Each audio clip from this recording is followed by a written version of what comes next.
ఇక ఆంధ్రప్రదేశ్లో ఎన్నికలు ప్రశాంతంగా కొనసాగుతున్నాయి. ఇక 4వ విడత ఎన్నికల్లో భాగంగా కూడా తెలుగు రాష్ట్రాలు ఇటు తెలంగాణలో చూస్తే కనుక పార్లమెంటు స్థానాల్లో ఎన్నికలు జరుగుతున్నాయి. ఇక అటు ఏపీలో అసెంబ్లీ పార్లమెంట్ రెండింటికి కూడా ఎన్నికలు జరుగుతున్నాయి. ఇక హైదరాబాద్లో సినీ రాజకీయ ప్రముఖులు ఓటు హక్కును వినియోగించుకుంటున్నారు. కేంద్ర మంత్రి కిషన్ రెడ్డి, మాజీ ఉపరాష్ట్రపతి వెంకయ్యనాయుడు, సినీ నటులు జూనియర్ ఎన్టీఆర్, అల్లు అర్జున్, రామ్ తమ ఓటు హక్కును వినియోగించుకున్న వారిలో ఉన్నారు. ఇక పులివెందుల్లో కుటుంబ సమేతంగా సీఎం జగన్, ఉండవల్లిలో టీడీపీ అధినేత చంద్రబాబు కుటుంబ సమేతంగా ఓటు హక్కు వినియోగించుకున్నారు.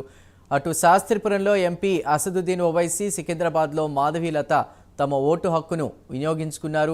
మంగళగిరిలో జనసేన అధినేత పవన్ కళ్యాణ్ కుటుంబ సమేతంగా తన ఓటు హక్కు వినియోగించుకున్నారు.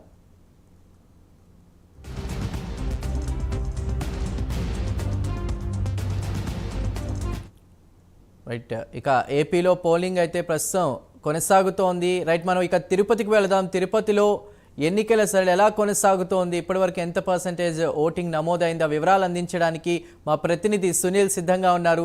Sunil, good morning. ఎలా ఉంది ఓటింగ్? అంటే ఎంతమంది ఇప్పటివరకు ఓటు వేసిన వాళ్ళు ఉన్నారు?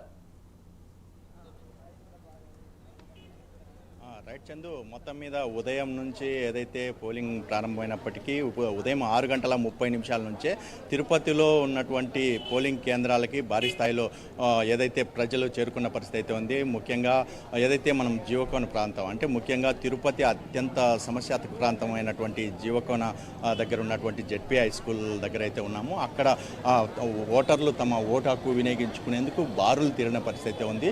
ముఖ్యంగా ఏదైతే ఉదయం 6:30 నుంచే తమ ఓటు హక్కు వినియోగించుకోవాలి అని ఒక ఆతృతతో ఇక్కడికి చేరుకుంటున్నారు. ఎందుకంటే ఈ తిరుపతిలో గత ఎంపీ ఎలక్షన్లో చూసుకున్నట్లయితే పూర్తిగా దొంగ ఓట్లు నమోదైన పరిస్థితి అయితే ఉంది. అందుకు గాను ఈరోజు తమ ఓటు వాళ్ళే వేసుకోవాలి అనే విధానంతో మొత్తం పూర్తిగా ఉదయం నుంచే ఇక్కడ రోడ్లపైనే వాళ్ళు నిలబడిన పరిస్థితి అయితే ఉంది. అంటే తమ ఓటు హక్కు వినియోగించుకొని వెళ్ళాలనేది ప్రజలు పూర్తిగా ఇక్కడ నిలబడుకున్న పరిస్థితి ఉంది. ఎందుకంటే జిల్లా వ్యాప్తంగా ఇప్పటికే పలువురు ప్రముఖులు కూడా ఏదైతే వాళ్ళ ఓటు హక్కు అయితే వినియోగించుకున్నారు. ముఖ్యంగా తిరుపతి ఎమ్మెల్యే అభ్యర్థిగా వైసీపీ అభ్యర్థి భూమాన అభినయ్ రెడ్డి కూడా కాసేపటి కిందటే ఓటు హక్కు వినియోగించుకున్నారు. ఏదైతే తిరుపతికి సంబంధించినటువంటి పలువురు నాయకులు కూడా తమ ఓటు హక్కు వినియోగించుకున్నారు. ముఖ్యంగా కొంతమంది యువత కూడా, అంటే తమ ఓటు, అంటే మొదటిసారి ఓటు వేసే యువత కూడా కొంతమంది తమ ఓటు హక్కు వినియోగించుకునేందుకు కూడా ఈ ప్రాంతానికి చేరుకుంటున్నారు. అమ్మా చెప్పండమ్మా, మీరు ఇదే ఫస్ట్ టైమా ఇటు ఓటు వేయడం? అవును. ఎలా అనిపిస్తుంది? ఎక్సైటెడ్గా ఉంది. ఫస్ట్ టైం కాబట్టి మా ఓటు వినియోగించుకుంటున్నాం. అంటే ఇలా పద్దన్నే వచ్చి ఇలా ఓటు వేయడం, అంటే ఒకవేళ దొంగ ఓటు కాకుండా సొంత ఓటు వేసుకోవడానికి ఈ ప్రాంతానికి వచ్చారా? నిజమైన ఓటే, దొంగ ఓటు ఎందుకు అవుతుంది అంటే చెప్పేది, అంటే ముఖ్యంగా ఏదైతే గతంలో ఎంపీ ఎలక్షన్ టైంలో పూర్తిగా దొంగ ఓట్లే వేసిన పరిస్థితి అయితే ఉంది. దానికి సంబంధించి ఇప్పుడు పూర్తిగా తమ ఓటు ఎవరైనా వినియోగించుకోవడానికి ప్రతి ఒక్కరు వస్తున్న పరిస్థితి ఉంది. ఎలా అనిపిస్తుంది ముఖ్యంగా ఈరోజు మీకు ఇలా ఓటు వేయడం? ఏంలా నార్మల్గానే ఉంది. అందరూ వాళ్ళు ఓటు వేస్తున్నారు కాబట్టి ఇట్స్ ఎక్సైటెడ్. అందరూ వేస్తున్నారు కాబట్టి మంచిగానే ఉంటుంది అనుకుంటున్నాం. అంటే యువత ముఖ్యంగా చెప్పేది ఎలా ఉందంటే, మా మహిళలు పూర్తి స్థాయిలో మనం చూస్తున్నాం. సుమారు 500 మీటర్ల దూరం వరకు పూర్తి స్థాయిలో వారు వేచి ఉన్న పరిస్థితి అయితే ఉంది.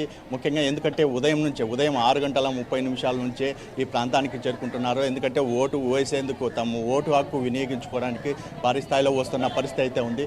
మరోవైపు చూసుకున్నట్లయితే ఏదైతే అంటే ఇటు చిత్తూరు జిల్లా వ్యాప్తంగా చూసుకున్నట్లయితే పలువురు మాజీ మంత్రులు కావచ్చు, మాజీ ఎమ్మెల్యేలు, ఇటు ఎమ్మెల్యే అభ్యర్థులు అందరూ తమ ఓటు హక్కు అయితే వినియోగించుకున్నట్లయితే తెలుస్తోంది.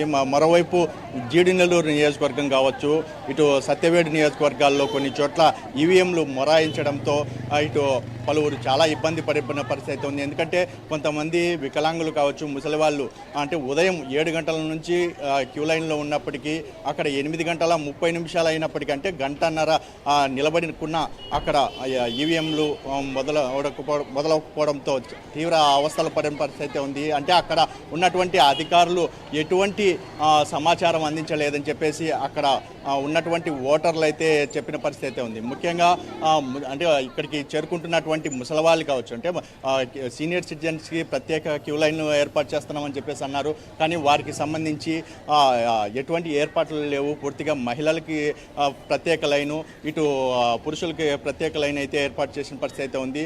ఎవరిని అంటే ఇక్కడికి ఈ ప్రాంతంలో పూర్తి అంటే ప్రతి ఒక్కరూ ఓటు వేసేందుకు ముసలి వాళ్ళు వస్తే వాళ్ళకి ప్రత్యేకంగా క్యూ లైన్లు ఏర్పాటు చేస్తామని చెప్పారు. కానీ ఇక్కడ ఏది లేదని చెప్పేసి కొంతమంది ఓటర్లు కూడా ఇక్కడ ఏదైతే వాళ్ళ ఆవేదన వ్యక్తం చేస్తున్న పరిస్థితి అయితే ఉంది. ముఖ్యంగా ఇటు చిత్తూరు జిల్లా వ్యాప్తంగా అయితే పోలింగ్ ప్రారంభమైనప్పటి నుంచి చూసుకున్నట్లయితే ఇప్పుడు ఉదయం 7 గంటల నుంచి ఇప్పుడు 9 గంటల వరకు ఇప్పటి వరకు 20% ఓటింగ్ నమోదైనట్లయితే తెలుస్తోంది జిల్లా వ్యాప్తంగా. ముఖ్యంగా కొన్ని ప్రాంతాల్లో మాత్రం సమస్యాత్మక ప్రాంతాల్లో మాత్రమే ఆలస్యంగా ఏదైతే ఈ పోలింగ్ అయితే మొదలైంది. కొన్ని ప్రాంతాల్లో మాత్రం